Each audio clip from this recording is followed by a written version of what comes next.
또 하나의 이 빅 이벤트가 이 탄핵으로 조기 대선이 시작됐잖아요. 네, 아무래도 네, 이 그렇죠. 부동산이 뭐 정책이나 뭐 그런 정권에 따라서 또 영향을 많이 받기 때문에 만약에 정권이 교체가 된다면은 다시 집값이 상승할 것이다. 특히나 이 정권 교체가 된다는 것 자체가 지금 야당이 이제 뭐 여당이 되는 그런 상황인데 진보 정권에는 뭐 항상 올랐다 이렇게 주장하신 분도 계시고요. 맞아요. 어떻게 보시나요, 이거는? 그동안 두 번은 그랬죠. 진보 정권이 김대중 정부, 노무현 정부, 문재인 정부인데 네. 노무현 정부, 문재인 정부 때 폭등했잖아요. 그러니까 그 말이 한편으로 일리 맞아요. 네. 그러면 우리가 이제 그 폭등했을 때 여건을 봐야겠죠. 손흥민 선수가 잘하잖아요, 항상. 잘하죠. 네. 잘하는데 뭐 다치거나 부상이 있으면 못할 거 아니에요. 그렇죠. 쉬어야 되고. 그런 것처럼 우리가 그러면 그런 폭등하던 시기의 환경을 봐야겠죠. 첫 번째, 저금리죠. 노무현 정부 전 때도 98년 이후에 김대중 정부 거치면서 그때 처음에 노무현 정부가 들었을 때가 3%였어요. 근데 그 당시는 고금리 시절이었기 때문에 3%도 저렴했죠. 충격받아서 이게 3% 내려온 거거든요. 3에서 3.5% 가다가 집값이 오르니까 5.5%까지 노무현 정부가 올려요. 지금으로는 상상할 수도 없죠.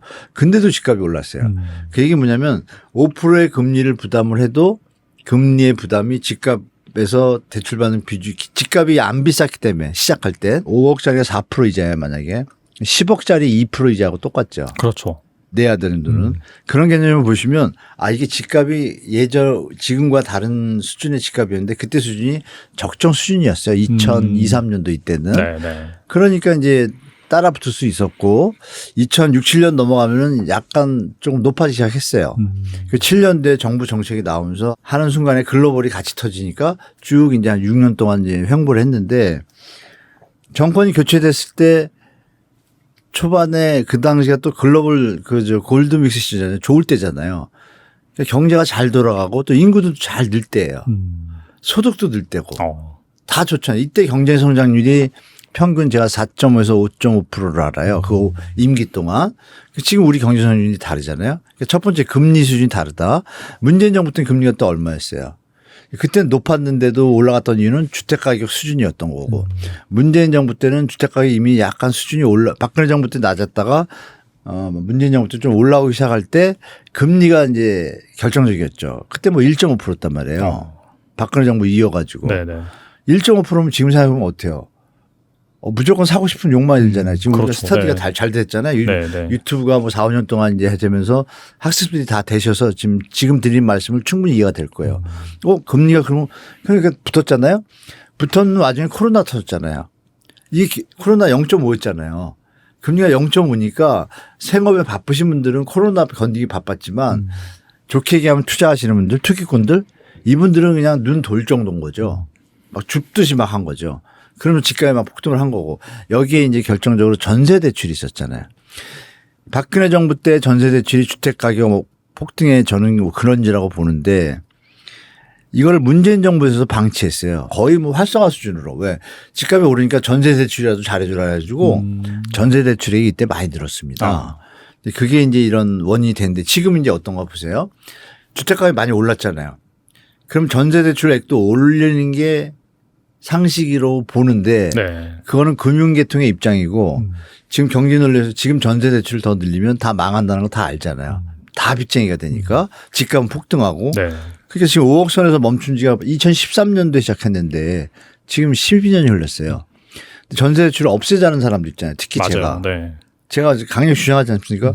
없어지는 순간 집값은 조정이 되잖아요. 그러면 지금 말씀드린 대로 금리가 다르고 주택 가격 수준이 말씀드린 대로 지금은 더 높아졌잖아요. 그 수준이 어느 수준이냐. 박근혜 정부 때 그 수준이 그 주택 구입 부담 지수라고 있어요. 이게 80입니다. 80이면은 소득의 전부의 20% 정도를 대출금하고 원리금 갚으면서 살 수 있는 집값 수준이에요. 정말 부담 없죠.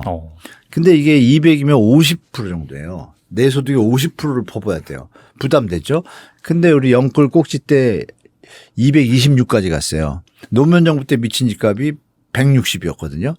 수치가 크잖아요, 차이가. 그게 지금 내려와서 서울이 160이에요. 이게 노무현 정부 때 미친 집값이라는 160 수준이에요. 여전히 그러니까 조정이 됐지만 강남은 지금 신고가를 치지만 이 지금 나머지 25개구 중에 한 16개구 70% 정도는 다 지금 조정받은 상태예요. 다 내려와 있거든요. 연골보다 10에서 20%씩. 그걸 평균을 내니까 그러니까 그렇다면 분명히 집값이 내려온 것 같지만 예전에 비하면 평균에 비하면 여전히 높은 수준이구나. 이게 이제 다른 점이고요. 마지막으로 이제 전세 대출 보증 한도 있잖아요. 전세 대출 보증 한도가 예전에 100%였잖아요. 처음에. 그래서 이렇게 전세 사기가 터졌고 90%로 줄인 거를 갖다 다시 90%로 요번에 7월부터 또 시작해요. 그러면 전세 대출금이 예전에는 3억에 대해서 3억 2억 7천 나왔거든요. 지금은 한 번 제도 적용해서 2억 4천으로 줄였다가 지금 7월부터는 2억 1천으로 줄어요. 그러면은 나머지 부분을 은행이 리스크를 감당해야 되거든요. 네네. 근데 그게 시장에서 어떻게 나타나냐면 전세 가격 하방 압력이 돼요. 아.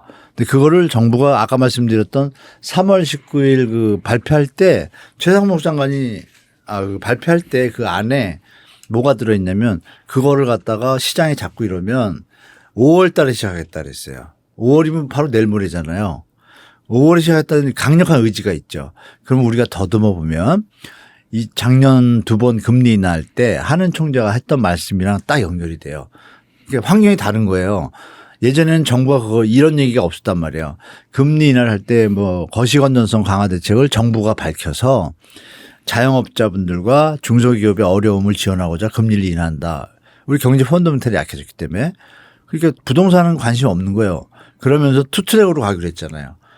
그러니까 그 전세 금액이 내려가면 집값이 올라가는 힘이 약해지는 거고 마지막으로는 네 번째가 이제 스트레스 DSR. 그게 1.5%거든요. 지금 정해진 게 올해. 1.5인데 지방하고 서울하고 다르게 적용할 거예요. 이미 IMF 보고서에다 보고를 했기 때문에 2월 7일 보고서가 있거든요. 협의 보고서. 그러면 서울은 만약 금리 인하를 올해 한 번 더 한다 그러면 2.5% 되잖아요. 2.5% 더하기 1.5는 얼마예요? 4%입니다. 금리가. 네. 그러니까 진보 정부 때는 노무현 때 3%도 아니고 문재인 정부 때 1.5%도 아니고 그러니까 금리 수준이 확실히 다른 것. 거기다 가상금리가 들어가는 것. 그리고 말씀드렸던 대로 가격 수준이 예전보다 더 높다는 것. 환경이 많이 다른 데다 마지막으로 뭐 마러라고 하부라든지 지금 세계 경제가 지금 상태가 안 좋잖아요. 이게 지금 정리도 안 됐잖아요. 그럼 이런 거 모든 걸 볼 때 예전하고 환경이 같아요. 손흥민 선수가 지금 예전 나이가 아니잖아요. 20대랑 틀리잖아요. 그런 걸 우리가 정확하게 보셔야지 단지 그 한 단면만 보셔가지고 시장을 오판해서는 안 된다라고 좀 말씀드리겠습니다. 얼마 전에 이 백화점과 대형마트 줄줄이 폐업하고 있는 상황도 설명해 주셨는데 네네네. 지금도 역시나 좀 심각한 상황이라고 볼 수 있을까요? 많이 심각하죠. 그 얘기하니까도 제가 순간적으로 소름이 돋았는데요. 우리 시청자분들 1년에 역대 우리 제 또래 분들은 아실 거예요. 우리 자영업자 요새는 뭐 600만, 500만 자꾸 이러는데요. 저희가 막 경기 좋을 때 우리나라 뭐 2000년 초반이요. 이때 뭐 단어들을 돌아보시면 자영업자 800만이 됐단 말이에요. 그러면 생각해 보세요. 800만 얘기하다가 지금 500만, 550만, 60만, 200만이 없어진 거예요. 불과 한 10년, 15년 사이에. 그럼 뭔가 좀 이상하잖아요. 그럼 뭐 다른데 뭐 달나라 가신 것도 아니고. 그게 경제가 돌면은 자영업자가 더 늘어나겠죠. 물론 우리나라 다른 나라에 비해서 자영업자 비율이 좀 높긴 하지만 잘 돌아갔잖아요. 돌아가는 데는 돈이 순환이 되고 사람들이 써야 되잖아요. 그래야 자영업이 살잖아요. 근데 이게 이놈의 부동산 때문에 부동산에 다 돈이 들어가다 보니까 쓸 돈이 모자르잖아요. 그 당연히 그 부분만큼 그 현상이 가랑비에 어쩌듯이 졌다가 지금 뚝이 많이 무너진 거예요. 작년에 폐업자 수가 100만 넘었습니다. 이야, 심각하네요, 진짜. 이게 역대 거의 최대입니다. 생각해 보십시오. 고용자 100만이 실업자다?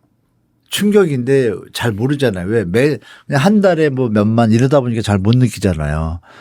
올해도 이제 더 심각해요. 그럼 올해까지 겹치면 어떻게 돼요? 그 얘기는 뭐냐면 상가에 임대를 놨던 사람들도 그러면 국가 입장에서 또 어떻게 돼요? 세금이 그만큼 줄잖아요. 이게 악순환이 시작되는데 다시 한번 말씀드리면 이게 부동산발 블랙홀에서 시작된 거예요.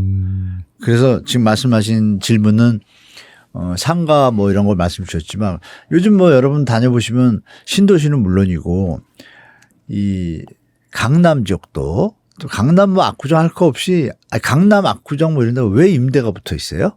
그러게요, 진짜. 그게 이제 뭐 가끔 어쩌다 보이는 게 아니라 지금은 그냥 보여요. 한 500m 가면 몇 개 붙어 있어요. 그러면 이건 상황을 나타내 주는 거잖아요. 그리고 아까 뭐 사담으로 제가 말씀을 드렸지만 맛집에 줄 서서 먹던 데가 저녁 시간 끝나고 하니까 자리가 있는 거예요. 묘한 현상들이 벌어지고 택시도 마찬가지잖아요. 택시 요새 택시가 올린 다음에 더 많이 안 타시잖아요. 택시기사분들도 뉴스에 안 나서 그렇지 지금 곡소리 나오고 있거든요. 이런 정황을 볼 때 그럼 택시기사님도 돈을 많이 버셔야 가다가 뭐 라면 먹을 거 조금 뭐 밥이라도 먹고 그럴 텐데. 그렇죠. 네. 김밥 사고 도시락 살 수도 있잖아요. 이러면 이제 안 들어가는 거죠, 경제가. 그러니까 이 상가 부분을 말씀 주셨는데 홈플러스가 그렇게 됐다는 거 우리가 단순하게 생각하시는 분들이 많은데 홈플러스가 그 상태에서 지금 일단 영업을 하거든요. 하청업체들 어떨까요, 상태가. 힘들겠네요. 진짜. 그러니까 뉴스에서 얘기하잖아요. 그건 돈 주겠다 그러잖아요. 말만 하고 준지 안 준지 모르잖아요. 그러니까 정치가 불안하니까 그 부분들이 조명이 안 돼서 그렇지 지금 우리가 우려하던 내수의 어떤 몰락 이런 부분의 시작이 지금 시작되기 때문에 정말 중요한 타임이고 여기서 저는 부동산이 더 펌핑돼서는 나라가 제가 자주 말씀드리는데 나라가 망하든 부동산이 망하든 물론 망하지는 않죠. 나라가 망하지는 않지만 그만큼 큰 위기가 온다. 그래서 이제 부동산은 앞으로를 위해 가지고 조정되는 타임이 오는 게 맞다라고 저는 생각하고 있고 청년들이 지금 희망이 없으시잖아요. 그러면 지금 부동산 우리가 얘기를 하고 있지만 결론은 이거죠. 정책하는 사람 인간들이라 그럴게요. 정책하는 인간들이 자기들 카르텔의 이익 말고 진짜 미래와 국민과 청년들을 생각한다라면 이렇게 정책하면 안 되거든요. 왜 번 돈으로 집을 사야지 대출로 자꾸 올려가지고 이자 늘리게 해가지고 이런 판을 만들어요. 그래서 질문에 이제 상가들이 망가지고 있다는데 거기에 원인은 대한민국 정치인들의 정책 때문이고 그걸 조금만 자중하면 우린 예전처럼 다시 돌아갈 수 있어요, 사실. 그래서 지금 상황은 되게 심각하다. 이게 이제 다른 쪽에서 좀 리스크가 될 거라고 좀 보고 있습니다. 뭐 강남 상가도 말씀해 주셨는데 정말 관리비만 내고 들어오라고 할 만한 곳이 정말 쌓여 있을 정도로 심각하다. 관리비만이 아니에요. 네. 임대료 뭐 안 받는 거 안 받고 그냥 관리비만 내고 들어와라. 네. 그래도 잘 안 나가잖아요. 그래도 안 나가죠. 네. 네. 그 왜 그럴까요? 안 들어가는 이유가 있잖아요.